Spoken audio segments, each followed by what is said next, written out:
Yun kasi nanay yung isang tiyak na baitang para tayo ay maging Kristiyano.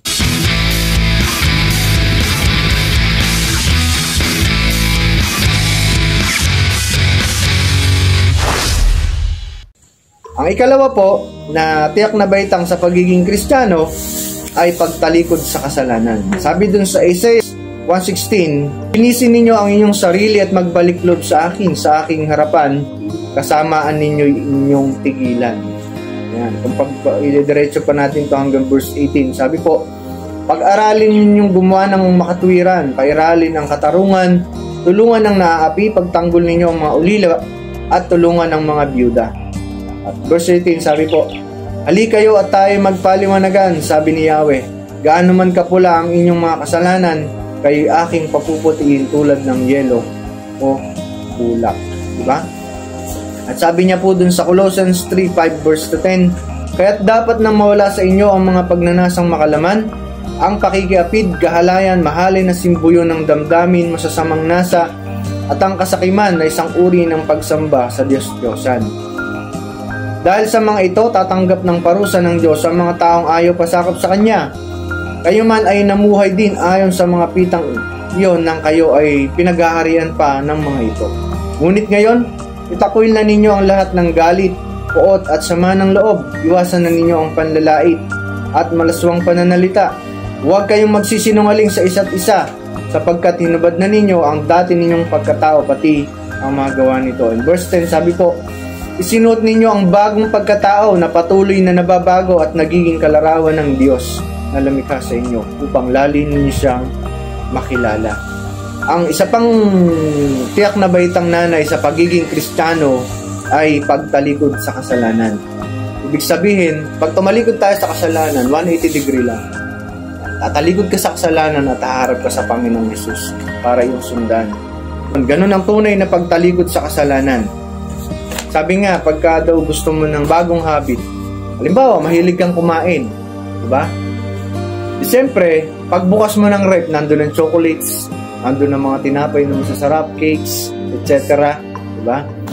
Kung gusto mo mag-diet, alisin mo lahat ng access mo sa bagay na yun. Tanggalin mo ang cakes, lahat ng matatamis doon, tapos sa pintuan mo ilagay yung exercise machine mo, yung equipment mo, para nang sa gayon, mas madali sa yung access ng pagda-diet. Ganun po. Pag gusto mo raw pumayat, kailangan, kung gusto mong makabuo ng isang habit na maganda, tanggalin mo yung mga dating ginagawa mo. Palitan mo ng bagong environment. Ganun. Kaya pagtalikod sa kasalanan, sabi, ang pagtalikod sa kasalanan ay ganap na pagtakwil sa lahat ng uri ng kasalanan. Alam na po natin yan. Ang sasaliksik sa kaligtasan ay nilalayuan ang lahat ng masamang daan at isipan. Yung sinasabi ko kanina, hindi raw magkakaroon ng tiyak na kapatawaran ang sino man hanggat siya ay nabubuhay sa anumang bunyag o lihim na kasalanan. Mayroong mahalagang bahagi ang tunay na pagsisisi. Diba? Yun nga po, kumbaga tataliguran mo lahat ng mga hindi magagandang bagay. Sa halimbawa, yung bagay na yun yun yung nagiging sanhi ng yung pagkakasala, diba? Kumbaga, isang bagay na ginagawa mo na hindi maganda, pahirapan mo yung sarili mo para hindi mo ma-access yung bagay na yun at nang malagot yung bagay na ginagawa mo na yun na hindi maganda. Kaya nga sinabi ko kanina, kung gusto mo mag-diet, dapat tanggalin mo at i-change mo yung environment mo. Wag yung easy access lang sa soft drinks, wag yung easy access ka lang sa matatamis, sa chocolate, sa cakes, hindi ka nga papayat. Hindi ka magkakaroon ng bagong habit.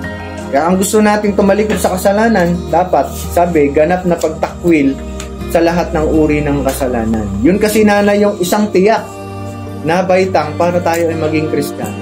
Siyempre, nangangarap tayo maging Kristiyano. Bakit? Gusto natin makapasok sa langit.